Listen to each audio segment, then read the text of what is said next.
बिस्मिल्लाहिर्रहमानिर्रहीम अस्सलाम वालेकुम। मैं हूं Aftab. Welcome back to my channel Aftab footnotes. उम्मीद करते हैं दोस्तों आप सभी लोग खैरियत से होंगे। अल्लाह पाक आप सभी को अपने हिफ्ज़ व अमान में रखे। तो दोस्तों आज काबा शरीफ के जिस हिस्से के बारे में हम लोग जानने वाले हैं वो हिस्सा काबा शरीफ के स्ट्रक्चर में और काबा शरीफ की हिस्ट्री में एक अहम रोल निभाता है। तो मेनली आज हम लोग दो टॉपिक्स के बारे में डिस्कस करेंगे। जो पहला टॉपिक है वो है हतीम के बारे में हम लोग जानेंगे, और जो दूसरा टॉपिक है वो काबा शरीफ के कॉर्नर्स, जो 4 इसके कॉर्नर्स हैं उसके बारे में इंशाल्लाह हम जानने की कोशिश करेंगे। तो दोस्तों ये जो वीडियो आप देख रहे हैं ये काबा शरीफ की सीरीज का वो सीरीज जो कि मैंने स्टार्ट की है, इसका ये दूसरा वीडियो है। और अभी तक आपने अगर इसका पहला वीडियो नहीं देखा है तो यहाँ पे आई बटन पे क्लिक करके आप इसका पहला वीडियो देख सकते हैं। और काबा शरीफ का कौन सा हिस्सा हतीम कहलाता है, हतीम की तामीर कब हुई, हतीम की तामीर किसने की, और हदीस में हतीम के हवाले से क्या क्या बातें आती हैं, और इसके साथ ही साथ काबा शरीफ के जो 4 कॉर्नर्स हैं, इन 4 कॉर्नर्स के क्या नाम है और इसकी क्या अहमियत है, इंशाल्लाह इस वीडियो में हम लोग डिस्कस करेंगे। तो अगर आप इस चैनल पे पहली बार विजिट किए हैं तो इस चैनल को लाइक और सब्सक्राइब जरूर करें और बेल आइकन को हिट करना ना भूलें, ताकि इस सीरीज के आने वाली तमाम वीडियोस की नोटिफिकेशन सबसे पहले आप तक पहुंच सके। तो आइए वीडियो को स्टार्ट करते हैं। दोस्तों आप अपनी स्क्रीन पे जो काबा शरीफ की इमेज देख रहे हैं ये काबा शरीफ का 3D मॉडल है, और इस मॉडल में आप देख सकते हैं काबा के ठीक बराबर में ये जो सेमी सर्कल शेप का एक बाउंड्री आपको दिख रहा है यही हतीम है। इस हतीम की अहमियत इसलिए सबसे ज़्यादा है क्योंकि जब इब्राहिम अलैहिस्सलाम और इस्माइल अलैहिस्सलाम ने काबा शरीफ की तामीर की थी तो ये पूरा एरिया काबा शरीफ के अंदर आता था। और हतीम को हिजर इस्माइल भी कहा जाता है क्योंकि इब्राहिम अलैहिस्सलाम ने इस्माइल अलैहिस्सलाम और हाजरा रज़ी अल्लाह तआला अन्हा के सोने या बैठने के लिए वहाँ पे एक इसी हतीम में एक शेड बनाया था, इसलिए इसको हिजर इस्माइल भी कहा जाता है।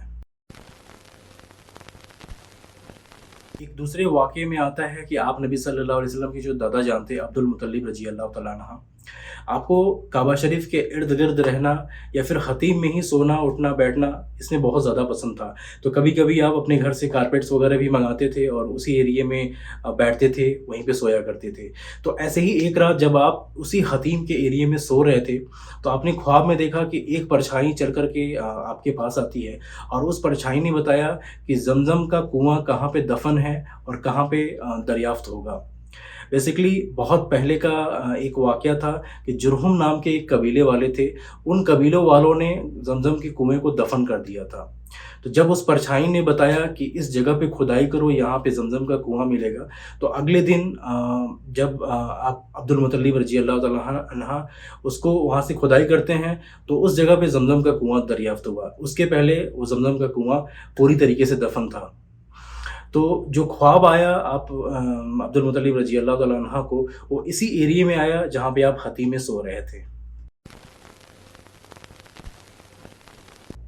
कुछ स्कॉलर्स कहते हैं कि इसी हतीम के एरिया में इस्माइल अलैहिस्सलाम और हाजरा रज़ी अल्लाह तआला अन्हा की कब्र यहाँ पे है। आप दोनों लोग इसी एरिया में दफन हैं। लेकिन कुछ स्कॉलर्स इस बात को नकारते भी हैं और बोलते हैं कि ये ज़ईफ़ हदीस है और ऐसा कुछ भी नहीं है। अब क्या सच है अल्लाहु आलम। जब आप नबी सल्लल्लाहु अलैहि वसल्लम की उम्र तकरीबन 35 साल थी तो शहर मक्का में बाढ़ आया हुआ था।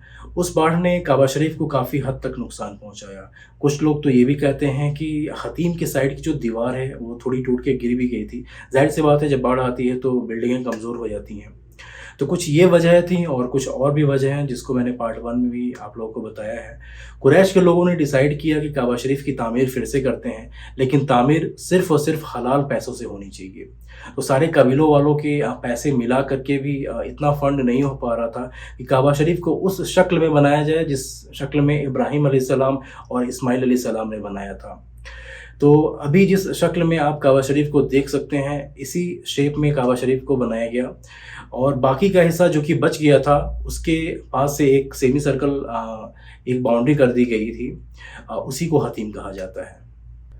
जब कुरैश के लोगों को मालूम चलता है कि पास ही समुद्र के पास एक जहाज़ पड़ा हुआ है जो कि टूटा हुआ है और वापस पानी में नहीं चल सकता है, तो ये लोग जाते हैं उस जहाज़ के मालिक के पास और उससे बाकायदे पैसे दे करके जहाज़ की जो भी लकड़ियाँ होती हैं उन लकड़ियों को ख़रीदते हैं ताकि उसको काबा शरीफ के तामीर में लगा सकें। और उस जहाज़ से एक कारपेंटर आया होता है, उसका नाम होता है बकूम। तो बकूम को भी हायर करते हैं जो कि काबा शरीफ की तामीर करेगा। और जो भी कबीले वाले होते हैं वहाँ पे, उन सब कबीलों वालों को कुछ न कुछ ख़ास काम सौंपा जाता है। और सबसे अच्छी बात ये है कि आप नबी सल्लल्लाहु अलैहि वसल्लम और आपके चचा जान जो कि अब्बास रज़ी अल्लाह तआला अन्हा थे, आप लोगों ने भी काबा शरीफ की तामीर में अपना हाथ बटाया। आप नबी सल्लल्लाहु अलैहि वसल्लम की ख्वाहिश थी कि काबा शरीफ को उस शक्ल में बनाया जाए जिस शक्ल में इब्राहिम अलैहिस्सलाम और इस्माइल अलैहिस्सलाम ने इसको बनाया था। और मैं आपको ये भी बता दूं कि जब इब्राहिम अलैहिस्सलाम ने काबा शरीफ की तामीर की थी, तो जो हतीम का हिस्सा जो कि बाहर छुटा हुआ है, ये काबा शरीफ के अंदर आता था। काबा शरीफ के अंदर 2 उस वक्त दरवाजे हुआ करते थे, और अभी वो दरवाजे ऊंचाई पे हैं और अंदर का एरिया थोड़ा-सा ऊंचाई पे है, लेकिन उस वक्त पे वो पूरा जो अंदर का जगह है वो ग्राउंड लेवल पे हुआ करता था। इस बात को लेकर के एक हदीस भी आती है जो कि कुछ इस तरीके से है।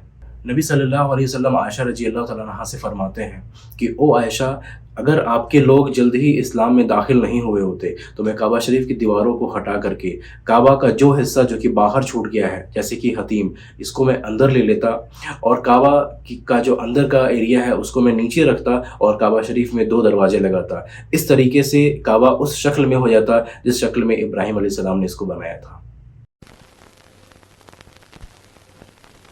एक बार का वाक़या है कि आयशा रज़ी अल्लाह तआला अन्हा आप नबी सल्लल्लाहु अलैहि वसल्लम से फरमाती हैं कि ए अल्लाह के नबी, मैं काबा शरीफ के अंदर जाना चाहती हूँ और काबा शरीफ के अंदर नमाज़ पढ़ना चाहती हूँ।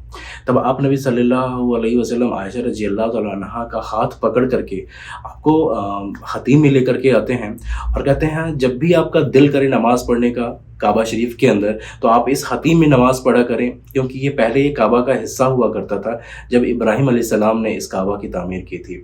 तो इसका मतलब ये हुआ कि हतीम के अंदर नमाज़ पढ़ सकते हैं, और इस हतीम में नमाज़ पढ़ना ऐसा है जैसे कि आप काबा शरीफ के अंदर नमाज़ पढ़ रहे हों। दुनिया के तमाम मुस्लिम्स काबा शरीफ की तरफ रुख करके नमाज़ पढ़ते हैं, क्योंकि ये हमारा किबला भी है, और कहीं न कहीं सबकी ख्वाहिश होती है कि अल्लाह पाक एक बार ही सही अपने घर की ज़ियारत ज़रूर करें। और मेरी भी ये दुआ है कि अल्लाह पाक आप सभी को, दुनिया के तमाम मुस्लिम्स को अपने घर की ज़ियारत करने की तौफ़ीक़ अता फ़रमाए। और जो लोग जो यहाँ पे आकर के यहाँ पे उम्रा कर चुके हैं, हज कर चुके हैं, उनकी ये ख्वाहिश होती है कि अगर मौका मिले तो एटलीस्ट एक बार ही सही, लेकिन मुझे काबा शरीफ के अंदर नमाज़ पढ़ने का एक मौका मिल सके। लेकिन ज़ाहिर सी बात है ये मौका सबको नहीं मिल सकता है। अगर जो भी आम आदमी है, जैसे हम और आप, अगर हम सबको नमाज़ पढ़ना है काबा शरीफ के अंदर, हमारी एक ख्वाहिश है, तो हम हतीम में जाकर के नमाज़ पढ़ते हैं। और हतीम में नमाज़ पढ़ना ऐसा है जैसे कि आप काबा शरीफ के अंदर नमाज़ पढ़ रहे हों। यही वजह है कि हतीम में हमेशा लोग नमाज़ पढ़ते हुए दिखते हैं, वहाँ पे हमेशा रश रहता है, हमेशा भीड़ रहता है, और लोग वहाँ पे जाकर के 2 रकात नवाफ़िल अदा करते हैं और अल्लाह से मग़फ़िरत की दरख्वास्त करते हैं और दुआ मांगते हैं। हरम शरीफ में जब भी फ़र्ज़ नमाज का वक्त होता है तो हतीम में नमाज़ पढ़ना अलाउ नहीं होता है, क्योंकि उस वक्त आपको इमाम के पीछे खड़े होकर के नमाज़ पढ़ना होता है। और जैसा कि हमें पता है कि हतीम काबा शरीफ का पार्ट था, तो अगर आप हतीम में उस वक्त पे नमाज़ पढ़ रहे होंगे तो फ़र्ज़ नमाज में आप इमाम के पीछे नहीं कहलाएंगे। इस वजह से उस वक्त के लिए हतीम को बंद कर देते हैं, वहाँ पे लोग नमाज़ नहीं पढ़ते हैं। जब भी किसी को तवाफ़ करना होता है तो वो हतीम के एरिए से तवाफ़ नहीं करता है, हमेशा काबा शरीफ के बाहर से और हतीम के बाहर से आपको तवाफ़ करना होता है। पहले के वक्त में जब कुरैश के लोगों ने हतीम की तामीर की थी तो कुछ चंद पत्थर जोड़ करके एक बाउंड्री बनाई थी सेमी सर्कल शेप की, जहाँ पे इब्राहिम अलैहिस्सलाम ने पहले काबा की जो नींव रखी थी उस जगह पे।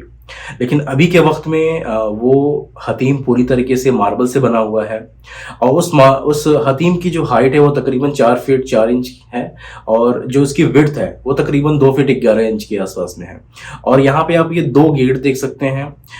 ये 2 गेट इसलिए लगाए गए हैं, किसी वक्त में अगर हतीम में नमाज पढ़ना रोकना हो या फिर कोई रिस्ट्रिक्शन लगाना हो तो उस दरवाज़ों को बंद करके आप लोगों को अंदर जाने से रोक सकते हैं।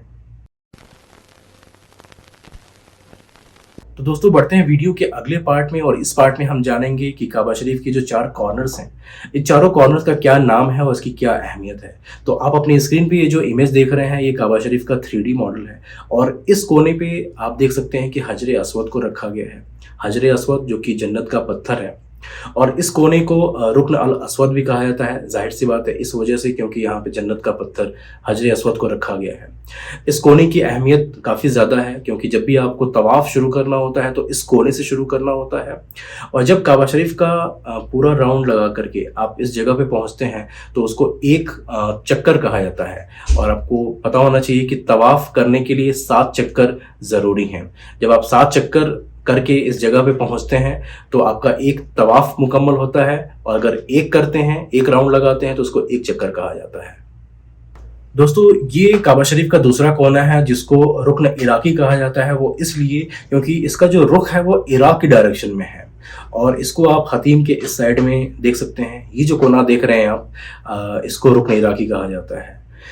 और ये है काबा शरीफ का तीसरा कोना जिसको रुकन शामी कहा जाता है। इसका नाम रुकन शामी है वो भी इस वजह से क्योंकि इसका जो रुख है वो शाम की डायरेक्शन में है। और शाम जो भी सीरिया की कंट्री हैं उस एरिया के जो भी कंट्री हैं उसको शाम का एरिया कहा जाता है। तो इसका जो रुख है वो शाम की डायरेक्शन में है, इसकी वजह से इसको रुकन शामी कहा जाता है।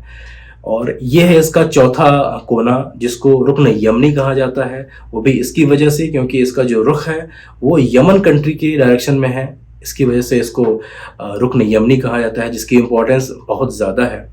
ये कोना हजर अस्वद के जस्ट अपोजिट वाले वॉल पे है। इस्तिलाम। दोस्तों इस्तिलाम का मतलब होता है कि काबा शरीफ के किसी भी हिस्से को अपने हाथों से छूना या तो उसका बोसा लेना या फिर उसको चूमना। अब्दुल्ला बिन अब्बास रजी अल्लाह तआला अन्हा से रिवायत है कि आप नबी सल्लल्लाहु अलैहि वसल्लम रुकन यमनी का बोसा लिया करते थे, इसको चूमते थे। तो ऐसा करना सुन्नत है। अगर आपको भी कभी मौका मिलता है, अगर आप उम्रे पे जाते हैं तो इस रुकन यमनी को इसका बोसा लिया करें, इसको चुमा करें क्योंकि ये सुन्नत है। अगर मौजूदा हालात देखें तो कोविड के बाद से हजर अस्वद को चूमना या फिर रुकन यमनी को इसका बोसा लेना ये पूरी तरीके से मना कर दिया गया है। और ये रुकन यमनी इसकी अहमियत बहुत ज़्यादा है क्योंकि कहा जाता है कि आज भी उसी नींव पे खड़ा है जिसकी नींव इब्राहिम अलैहिस्सलाम ने रखी थी। और आप नबी सल्लल्लाहु अलैहि वसल्लम की एक और सुन्नत है कि जब भी आप रुकन यमनी से गुजरते थे और हजर अस्वद के बीच में आप एक दुआ पढ़ते थे। वो दुआ ये है, रब्बना आतीना फिद दुनिया हसनतों फिल आखिरत हसनतों वकीना अज़ाबर नार। तो आप शायद आपको पता होगा कि जो भी लोग तवाफ़ करते हैं वो जब भी इस कोने से गुजरते हैं, रुकन यमनी से गुजरते हैं, तो यहाँ से गुजरते वक्त इस दुआ को पढ़ना शुरू करते हैं और जब तक पढ़ते हैं जब तक आप हजर अस्वद के कोने तक ना पहुंच सके। तो दोस्तों ये थी मेरी एक छोटी सी कोशिश। उम्मीद करते हैं आपको ये वीडियो पसंद आया होगा और कुछ ना कुछ नया सीखने को ज़रूर मिला होगा काबा शरीफ के बारे में। अगर पहले से ये सारी बातें आपको मालूम थी फिर भी आप इस वीडियो को दूसरों तक शेयर करें ताकि जो भी इंफॉर्मेशन जो भी बातें मैंने यहाँ पे बताई हैं ये दूसरों तक ही पहुँच सके। और अगर आप इस चैनल पर पहली बार विजिट किए हैं तो प्लीज़ इस चैनल को लाइक और सब्सक्राइब ज़रूर करें और बेल का आइकन ज़रूर हिट करें ताकि आगे आने वाली सीरीज़ की तमाम वीडियोज़ की नोटिफिकेशन सबसे पहले आप तक पहुँच सके। तो चले फिर बड़ों की इज्जत करें, माँ बाप की खिदमत करें और मुझे भी अपनी दुआओं में याद रखें। मिलते हैं फिर अगले वीडियो में, तब तक के लिए अल्लाह हाफिज।